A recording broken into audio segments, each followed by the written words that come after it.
आज हम बात करने वाले हैं एक बहुत ही चौंकाने वाले जियोपॉलिटिकल धोखे की, एक ऐसी कहानी जो दो सबसे पुराने और करीबी सहयोगियों के बीच हुई। सऊदी अरब को धोखा मिला, और ये धोखा उसके दुश्मनों मतलब ईरान या इजराइल से नहीं मिला, बल्कि उसे एक देश से मिला जिस पर उसने, आप कह सकते हैं, दुनिया में किसी भी दूसरे देश से ज्यादा भरोसा किया था।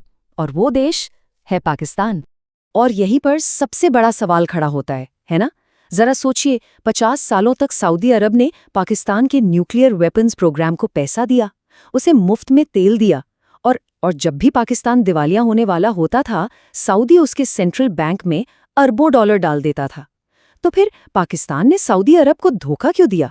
चलिए आज इसी गुत्थी को सुलझाने की कोशिश करते हैं। तो सबसे पहले सेक्शन 1, एक ऐसा गठबंधन जो डर में बना था। ये समझना जरूरी है कि इन दोनों की दोस्ती की नींव आखिर पड़ी कैसे। ये कहानी शुरू होती है 1970 के दशक में। उस वक्त सऊदी अरब के पास मतलब इतना पैसा आ रहा था कि कोई सोच भी नहीं सकता था। वो लोग हर दिन 9.5 मिलियन बैरल तेल निकाल रहे थे। आज के हिसाब से लगाए तो करीब करीब $1 बिलियन हर रोज। और जाहिर सी बात है, जब इतना पैसा हो तो खतरे भी उतने ही बड़े होते हैं। फिर आया साल 1979, और ये साल सऊदी अरब के लिए एक के बाद एक मुसीबतें लेकर आया। पहले ईरान में इस्लामिक क्रांति हुई, फिर मक्का में ग्रैंड मस्जिद पर कट्टरपंथियों ने कब्जा कर लिया, और इसके ठीक 3 हफ्ते बाद ही सोवियत संघ ने अफगानिस्तान पर हमला बोल दिया। सऊदी अरब को सच में ऐसा लगने लगा कि वो चारों तरफ से दुश्मनों से घिर चुका है। और यहीं पर सऊदी की सबसे बड़ी कमजोरी सामने आती है। देखिए, पैसा तो उनके पास बेहिसाब था, मतलब दुनिया के सबसे बेस्ट हथियार खरीद सकते थे, लेकिन उन हथियारों को चलाने के लिए ट्रेंड सैनिक ही नहीं थे। अब आता है सेक्शन 2, द न्यूक्लियर हैंडशेक, और यहीं पे कहानी में पाकिस्तान की एंट्री होती है। इसे नाम दिया गया प्रोजेक्ट 706। ये एक सीक्रेट डील थी, एक तरह का समझौता, जिसमें सऊदी अरब ने कहा, हम तुम्हारे न्यूक्लियर प्रोग्राम को फंड करेंगे, और बदले में पाकिस्तान ने एक, आप कह सकते हैं, अनकही गारंटी दी। गारंटी ये थी कि अगर कभी ईरान ने सऊदी को नक्शे से मिटाने की धमकी भी दी तो पाकिस्तान का न्यूक्लियर छाता सऊदी अरब को बचाएगा। और देखिए, कई दशकों तक पाकिस्तान ने अपना ये वादा निभाया भी। 1979 में जब मक्का की ग्रैंड मस्जिद पर कब्जा हुआ तो किसने छुड़ाया? पाकिस्तान ने अपनी सेना भेजी। 1980 के दशक में तो 15 से 20 हजार पाकिस्तानी सैनिक परमानेंटली सऊदी अरब में तैनात रहते थे। और तो और 1990 के खाड़ी युद्ध में भी पाकिस्तान ने सऊदी की हिफाजत के लिए अपने 13,000 सैनिक भेजे थे। सेक्शन 3, एक वादा जो टूट गया। अब जरा एक काल्पनिक सिचुएशन सोचते हैं। मान लीजिए इस दोस्ती को और पक्का करने के लिए भविष्य में 17 सितंबर 2025 को एक डिफेंस पैक्ट साइन होता है, और इस पैक्ट में साफ साफ लिखा है कि किसी भी एक देश पर हमला दोनों पर हमला माना जाएगा। और फिर इसी काल्पनिक सिचुएशन में 1 मार्च 2026 को वो दिन आ जाता है जब इस समझौते का असली टेस्ट होता है। ईरान सऊदी अरब पर मिसाइलों से हमला कर देता है। अब सऊदी को अपने सबसे भरोसेमंद दोस्त की सख्त जरूरत है। तो उम्मीद क्या थी? यही ना कि पाकिस्तानी सेना सऊदी को बचाने आएगी, जैसा कि डील में वादा किया गया था। लेकिन असल में क्या हुआ? हकीकत ये थी कि पाकिस्तान का रिएक्शन सिर्फ एक फ़ोन कॉल था। उनके विदेश मंत्री ने ईरान को फ़ोन करके बस इतना कहा, सुनिए, हमारा सऊदी अरब के साथ एक डिफेंस पैक्ट है, और पूरी दुनिया ये बात जानती है, बस इसके आगे कुछ नहीं। लेकिन रुकिए, कहानी यहीं ख़त्म नहीं होती।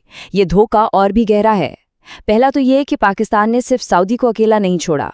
कुछ रिपोर्ट्स के मुताबिक जब अमेरिका के बाकी दोस्त ईरान पर हमले के लिए अपने एयरबेस देने से मना कर रहे थे, तब पाकिस्तान ने अमेरिका को ड्रोन हमलों के लिए अपने बेस इस्तेमाल करने दिए। और सबसे बड़ा झटका तो ये था कि जिस पाकिस्तान को सऊदी ने ईरान से बचने के लिए अरबों डॉलर दिए थे, उसी पाकिस्तान ने ईरान को ही न्यूक्लियर टेक्नोलॉजी के ब्लूप्रिंट्स बेच दिए थे।